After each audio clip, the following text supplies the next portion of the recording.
Affidavit of William H. Chappell, now residing in Colville, Summit County, Utah, concerning the member of the mob that killed the prophet Joseph Smith. About the year 1892, I was 18 years of age, having been born on the 29th of April, 1874, living in what was then known as East Colville Ward, but now known as Clough Ward. An old man by the name of Brooks moved into that neighborhood and lived neighbor to my father, William E. Chappell. This old man had a son by the name of Alf Brooks, who was some 4 years older than I. As I remember, it was a little log house in which he lived. The old man used to come to my father's home, sit on the porch, and talk to my father. The conversation turned to pioneer stories and of Joseph Smith the prophet. On one particular evening, after my father had talked about Joseph Smith, the old man Brooks said, "Mr. Chappell, I saw the last bullet shot into the old boy." After Mr. Brooks had gone to his cabin, my father said, "No wonder he is a miserable old soul. If he saw the last bullet shot into Joseph Smith, he was in that mob. If he was in that mob, it has been prophesied that he will suffer all kinds of torment. His limbs shall rot off his body, and he will not have courage to take his own life." Before this conversation occurred, I had taken no notice of the old man, but I had been rather friendly and chummy with his son. But after this conversation, I took particular notice of the old man, and how he suffered. The old man had a belt which he wore around his waist, which the son would take off and then beat the old man with it just to hear him scream. And when beating him, the son would laugh and profane and seem to enjoy it. The old man was crippled, and could walk only with the aid of 2 sticks, one in each hand. And without the aid of these, he was totally helpless and unable to walk. The cause of this crippled condition was unknown to me. The son would drive the old man up to the coal mine dump about 300 or 400 yards from their cabin, like he would drive cattle and fill sacks with coal, tie the sacks around the old man's back, and drive him back to the cabin. The old man would beg his son not to fill the sacks too full of coal. If he would not go fast enough, the son would whip him with his belt, which he had taken from his father before going for the coal. They lived in this cabin for some 2 years, and then moved to Colville, into a house where the present Beth White hot dog stand is now located. While living here, his toes rotted off his feet. Later, a Dr. Cannon, then living in Colville and who owned a ranch in Weber Canyon about 8 miles above Oakley, made arrangements with this old man and his son to start a chicken ranch on Dr. Cannon's premises, onto which the father and son moved.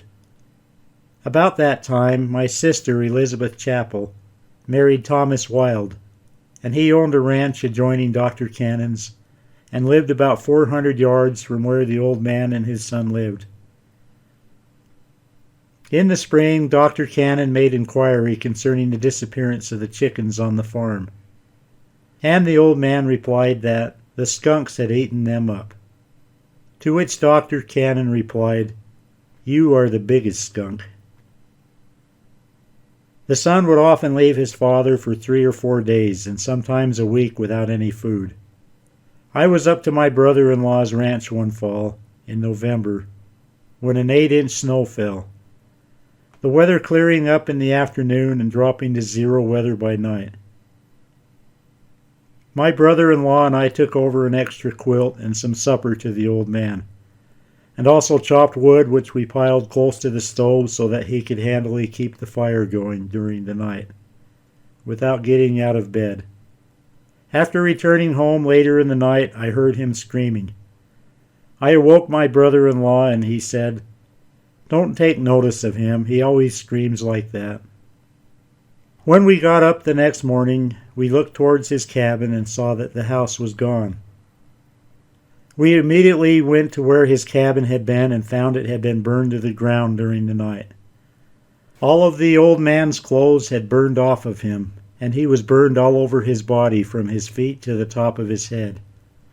He was alive and lay curled up in the ashes of the burned cabin, trying to keep warm. We secured some quilts and with team and sleigh took him to Peoa where we found the son. The people of Peoa took up a collection which amounted to $5 and gave it to the son and told him to go to Park City for the particular medicine he was directed to buy. With the money, the son bought liquor and became drunk and did not return for 4 days. The old man died on the 4th day after he was burned, before his son returned. His remains were interred in the Peoa cemetery. The son was ordered out of the country and he left immediately for parts unknown. Signed, William H. Chappell. State of Utah, County of Summit. William H. Chappell, being duly sworn, deposes and says that the foregoing statement is a true recital of events, as they occurred and happened according to his knowledge, to which other living witnesses can also testify. In witness whereof he has set his hand and signature, this 28th day of September, 1948. Charles L. Frost, County Clerk, in and for the County of Summit, State of Utah. I, Joseph H. Wilde, was present when my brother, Thomas Wilde, and others took the blankets to the cabin to cover the old man, as stated in the above affidavit. The old man was an habitual user of chewing tobacco, and upon this occasion my brother had purchased a plug for him and presented it to him. The old man thought it was a revolver and that it was being shoved toward him and exclaimed, "Don't shoot me." I was a little boy when these things happened, but I can distinctly remember the old man referring to the prophet Joseph Smith as Old Joe Smith. Although this man was implicated in the murder of the prophet Joseph, yet the Latter-day Saints who resided in this vicinity were very considerate and brought food and clothing to him. Particularly was this true of my brother Thomas Wilde, who resided but a short distance from the cabin in which the old man Mr. Brooks lived. His son Alf Brooks helped my brother during the haying season, and ate dinner at his home when so employed. Signed, Joseph H. Wilde.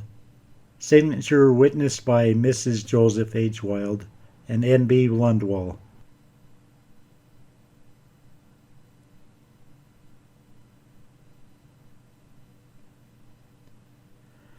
Martha James Coogan, who married Isaiah Cox, was born March 3, 1852 in Mill Creek, Salt Lake County, Utah.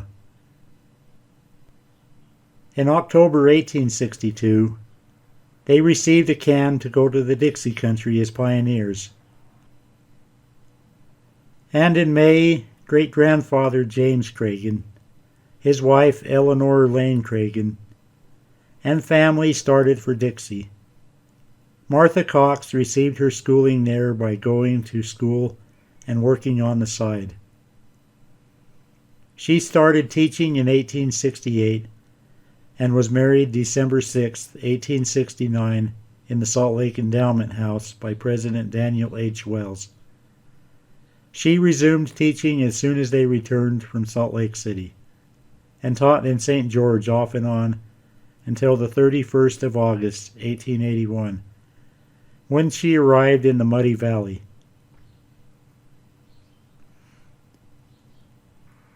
The trustees of the Muddy Valley School had notified me that they expected to open their school September 1st.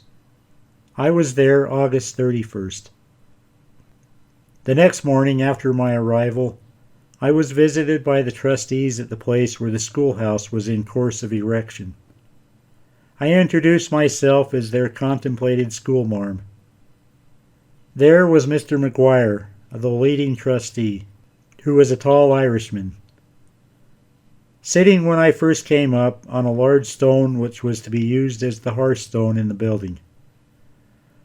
but who stood up with a pipe with long stem held in his drooling mouth. He removed his hat and scratched his shaggy head while he informed me that it would be 3 weeks before they would be ready for me. I asked what preparation was needed for readiness. They said only the finishing of the house, and this had only the walls partly up. I looked at Morgan, the second trustee, a great massive form of fat, muscle, and bone, whose business it seemed was to haul in the material, while Ute Perkins, whom I knew as an old St. Georger, had the business of putting the mortar and adobes together. I told them that if that was all they needed, the school need not wait a day, for with such beautiful weather a class seated under the beautiful cottonwood trees, by the side of the lovely clear stream, could have no better place for learning, and if they would assent to it, I would open the school the next morning under the trees. McGuire received my proposition with a doubtful look, but that was dispelled when I smilingly told him I could teach all I knew under the cottonwood trees. So it was arranged. An old man named Roscoe owned a cabin hard by, just across the little creek, with a clean hard dooryard that reached to the creek bank. Directly across the stream was a level space shaded by 3 beautiful trees. Here they brought a few of the school desks, and Mr. Roscoe loaned me an old table for my use. The pupils hung bonnets and hats on nails driven into the trees, where I also contrived to hang my blackboard, which I had always retained from the time I had it converted from a breadboard, for my very first school. That afternoon, September 1st, I registered 9 pupils. An outsider by the name of Logan, the other trustee, living at a place that still bears his name, retained his children, would not send them to be taught by a Mormon. Besides, the schoolhouse was not being built in the right place as he saw it. The trustees asked me to visit him, which I did.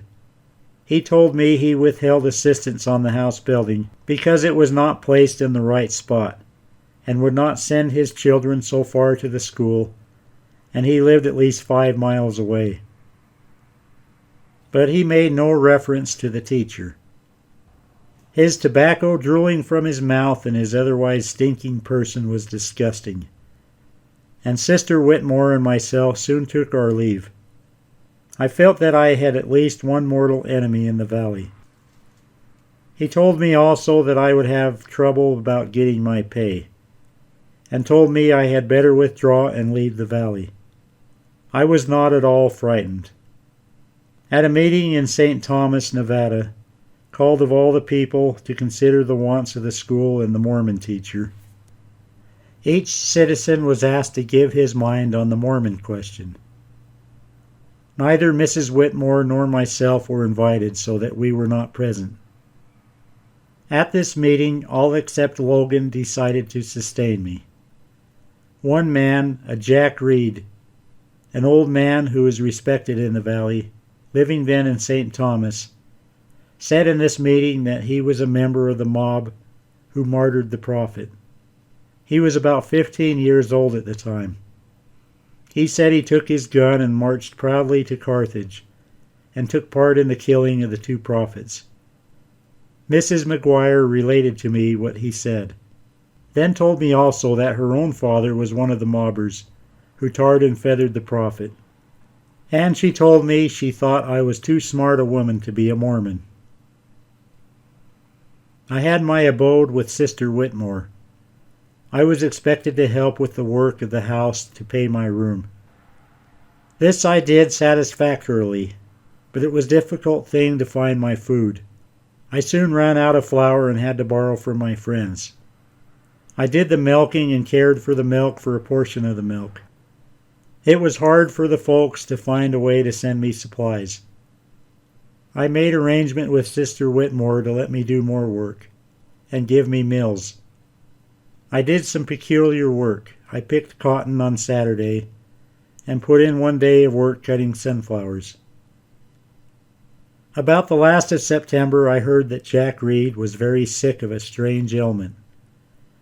He was taken ill in a few days after having made the statement that he took part in the affair at Carthage. But no one had told me of his sickness until I heard it from one of my Indian friends, who said he had worms in his flesh. I determined to see him if I could try and get him to verify the statement he had made at the meeting. The man had no family, and Mr. McGuire was his attendant. I asked Mr. McGuire if he would allow Mrs. Whitmore and myself to visit Mr. Reed. He said that Mr. Reed was a sight that no white woman could be allowed to look upon. He was literally eaten alive by worms. His eyeballs had fallen out. The flesh on his cheeks and neck had fallen off. And though he could breathe, he could take nourishment only through an opening in his throat. And, said McGuire, pieces of flesh as large as my 2 hands have fallen off from the different parts of his body. The sick man's farm was given to the white men who attended him in the first of his ailment. Finally, when they could no longer endure the ordeal, the Indians were called in to pour water into his throat and give him whatever other attention they could, and these received the sick man's bunch of horses for their pay. When he finally passed, the Indians carried out the awful remains by the 4 corners of the blanket upon which he had lain for weeks, and lowered that into the box the white men had prepared.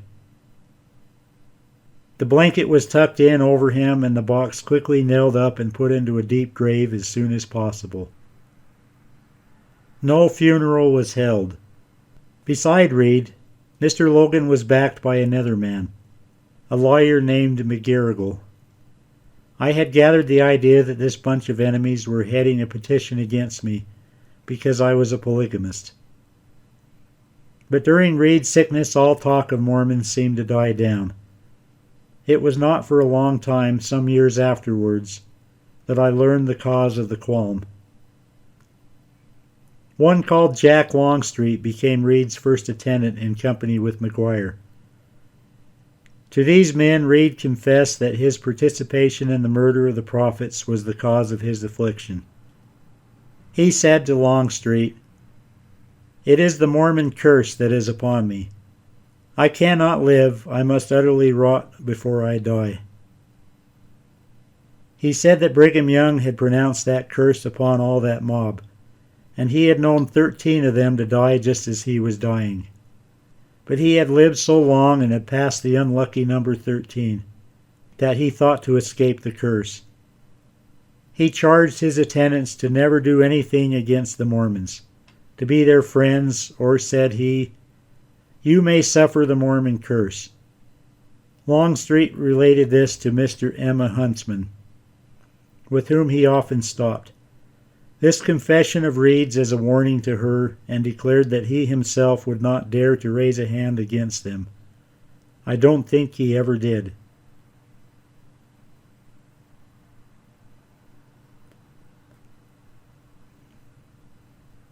During the early summer of 1925, I was a graduate student and half-time faculty member at the University of Illinois. As was frequently my practice, I was doing some extracurricular work for a friend at the home of Seth Howe in Champaign, Illinois. Casually, Mr. Howe and I, in conversation, discussed our personal beliefs.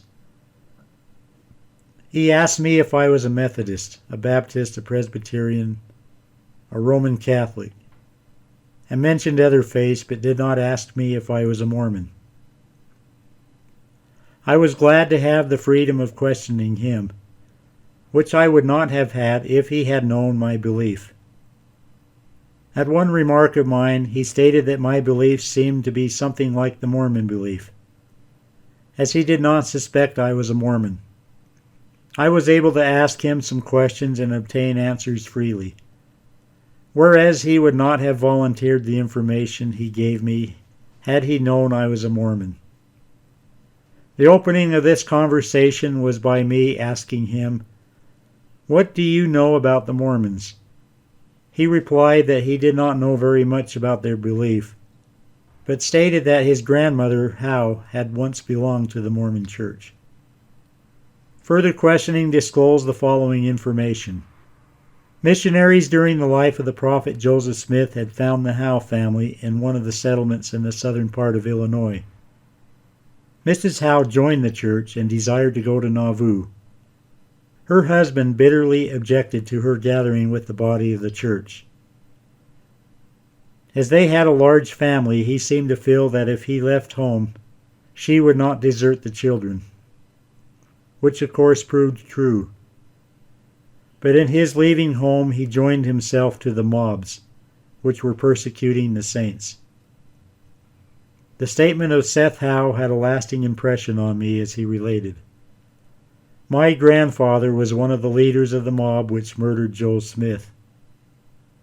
I questioned him further as to what became of his grandfather afterwards. He related that following the assassination of Joseph Smith, his grandfather never saw a well day, although he lived for several years afterwards. His condition grew progressively worse, and physicians of the day who called to attend him were unable to diagnose it as any known affliction. But his suffering was so intense that he frequently expressed a desire to obtain poison to end it all.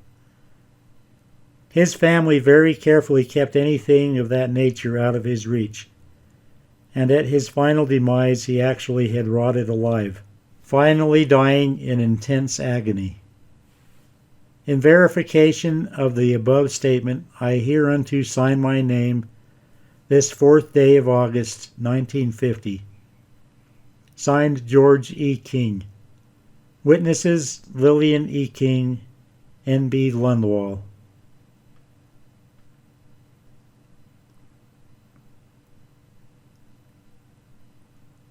In the summer of 1887, I was herding sheep up Bidou Creek, which empties into the Weber River, just below the lower bridge. One day a little boy about 9 to 11 years of age came to my camp. He was very dirty and shabbily dressed and was very shy. I noticed he was watching me very closely as I busied myself preparing my dinner. I asked him if he was hungry. He did not answer me, but in a few minutes he went to the creek and went through the motions of washing his hands. When he came back to the camp, I looked at him and smiled at him. I then told him I would let him have some soap in a wash basin, so he could give his face and hands a good wash. He looked at his hands and smiled at me, took the articles mentioned, and ran back to the creek. When he came back to me, he was partly clean. When the dinner was ready, I asked the blessing on it. The lad looked at me in wonder, but as he did not speak a word, I gave him a generous supply of fried potatoes, onions, lamb, and bread. He ate it very quickly, got up and ran down the creek and was gone. In a few days he came again and made for the creek once more. This time he was not so shy. He gathered wood for the fire and brought water for the camp. He did not say a word until I had given him his dinner. Then he said very quietly, "Thank you." I asked him where he came from. He just pointed down to the river. I asked his name. He said, "Jim," and was gone again. He visited me several times. On one of his visits, I asked him if he did not get enough to eat. His reply was, "Sometimes Grandpa has some, and sometimes he does not. Grandpa snares rabbits and catches fish, but mostly his feet hurt him and he did not try." I gave him flour and mutton to take home with him. The next day he came again and asked if I had coffee. "Grandpa wants some, and some tobacco." I explained to him that I did not use either one. I decided that I would visit the grandfather. I found him in an abandoned cabin situated in a grove of aspens. He was not very friendly. The little boy told him I was the man that sent the food to him. Then he came down and sat on a bench outside the cabin. I noticed that he had several bad sores on his face and that his hands were wrapped in rags. I asked him his name, but he did not answer. He finally told me he was from the east and had drifted west. I asked him if he was a timberman or a prospector. He said no. Then I asked him what was his object in coming to Utah and up here in the Weber Canyon. He said, "I don't know. I just drifted here and this cabin was empty, so I decided to stay a spell." After talking to him in a general way for a while, I started to leave. He then asked me to give him some mutton tallow to put on his sores. I said, "Send the boy up and I will give him some." I noticed that the lower part of one ear was gone. A part of the left side of his nose had rotted away, and there were other repulsive sores on his face. He showed me his hands. There was very little solid flesh on them. I expressed my sympathy for him, and he said his feet were worse than his hands. I asked him what had caused all this trouble, and he replied, "I don't know, unless it was a curse God had placed on me." He said some men had told him that was it, because he was with the men who killed Joe Smith, the Mormon prophet. I guess that is the main reason I drifted out here. I wanted to know how the Mormons made out without Joe Smith to lead them.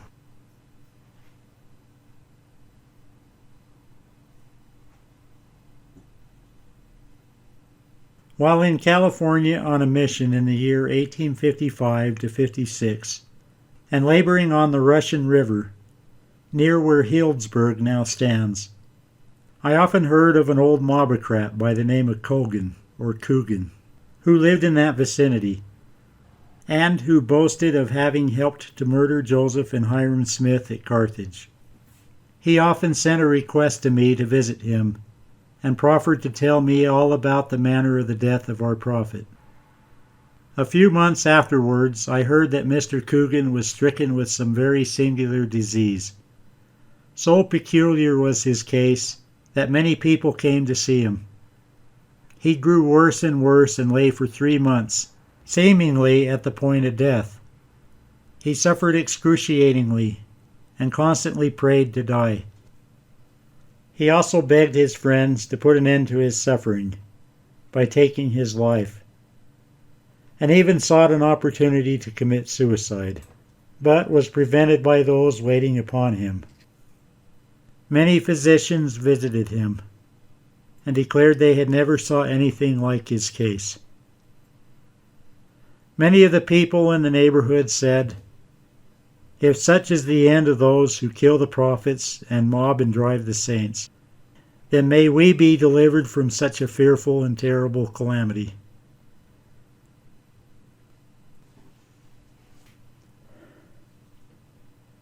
J. Monroe Hyatt, first being duly sworn, deposes and says that he is 66 years of age and has been a citizen and resident of Surry County, North Carolina, all his life, and that he is and has been since the organization president of the Mount Airy branch of the Church of Jesus Christ of Latter-day Saints. That affiant avers that about the year 1907, District President Elder John Barrett of Murray, Utah, requested that he interview the following named persons with reference to their knowledge of facts connected with the participation of Corporal James Belton in the martyrdom of the prophet Joseph Smith. Accordingly, he interviewed these parties, and the following is the substance of their statements. John Wesley Inman, late of Surry County, North Carolina, stated that he was well acquainted with Corporal James Belton, and that many times he had heard Corporal Belton state that he took part in the killing of Joseph Smith, and that he shot at him, taking as good aim as he ever did at a squirrel. Mrs. Betty Lineback of Mount Airy, Surry County, North Carolina, stated that she was a close neighbor of George Belton, son of Corporal James Belton, and with Mrs. George Belton visited frequently Corporal James Belton in his home. Corporal Belton was sorely afflicted for several years, his eyes eaten from his head by this disease. Corporal Belton's wife stated that it was with difficulty that she fed her husband because of his affliction. Signed, J. Monroe Hyatt, sworn and subscribed before me this 13th day of August, 1938. Benton Moody, Notary Public for North Carolina.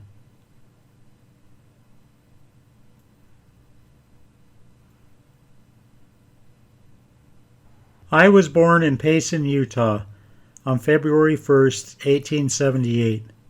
My parents were born at Mount Airy, Surry County, North Carolina. My father, Franklin D. Haymore, on August 12, 1849. My mother, Lucinda Adeline Taylor, born in 1852. My father was well acquainted with the Belton family. James Belton was a member of the mob that murdered the prophet Joseph Smith, and after the murder he fled into North Carolina, located there and reared a family. He was in great poverty and could hardly keep the wolf from the door. When I was visiting that vicinity in 1939, I visited a neighbor of Belton who told me of Belton's illness. He said he died from a cancer in his eye, and when his meals were brought to him, the pus from his eye would drop in his plate. He died a horrible death. I asked this neighbor if Belton ever discussed Mormonism or the tragedy of the prophet's death, and he stated that Belton did not wish to talk about it, that he didn't boast or brag about the martyrdom, but was very sorry for what had happened. I made a special trip to hunt this neighbor up and learn what he might know about Belton. In Mount Airy, Surry County, North Carolina, a man named Belton was pointed out to me who claims to have taken part in the same vile, fiendish crime, and seems to have fared a similar or worse fate, having been taken with something like the palsy. He is disabled for work of any importance, which renders him a perfect object of pity and charity. These are the only men I ever saw who claim to be, or bear the name of being connected with those who slew the great Latter-day Prophet and Patriarch, Joseph and Hyrum Smith.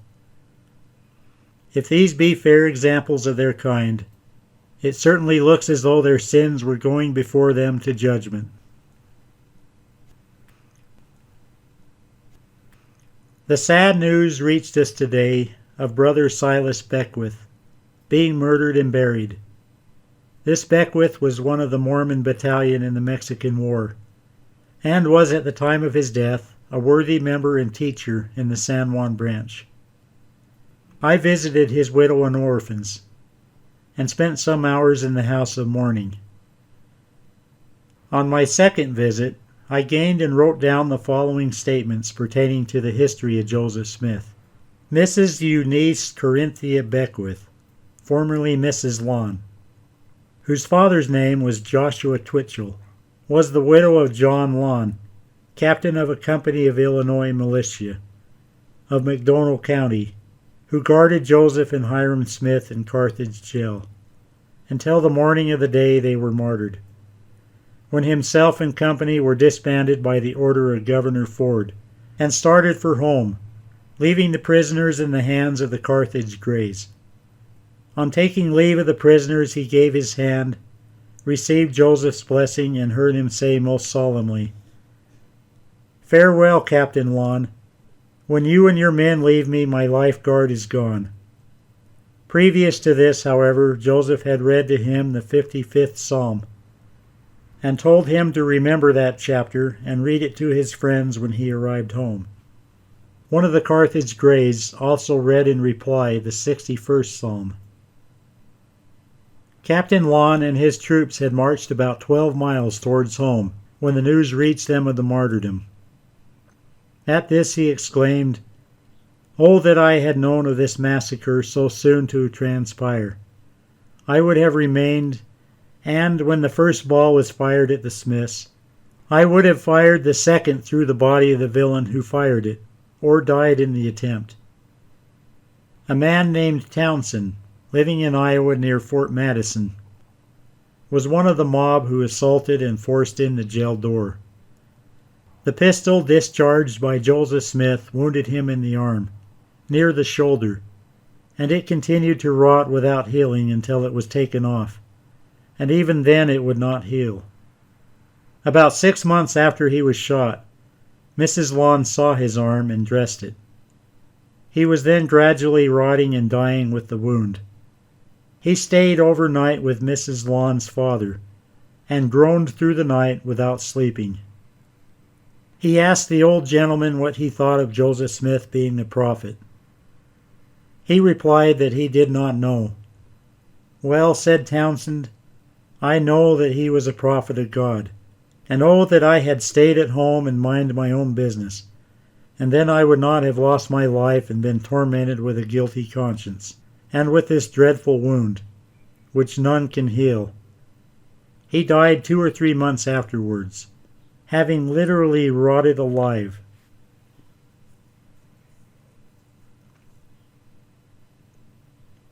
James Head of Macomb was also one of the murderers at the Carthage jail.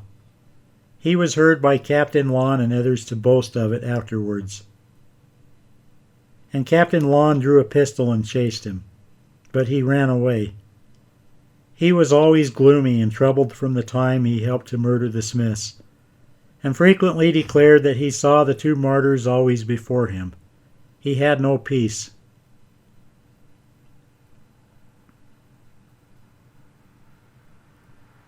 A colonel of the Missouri mob, who helped to drive, plunder, and murder the Mormons, died in the hospital at Sacramento, 1849. Beckwith had the care of him. He was eaten with worms, a large black-headed kind of maggot, which passed through him by myriads, seemingly a half pint at a time. Before he died, these maggots were crawling out of his mouth and nose. He literally rotted alive. Even the flesh on his legs burst open and fell from the bones.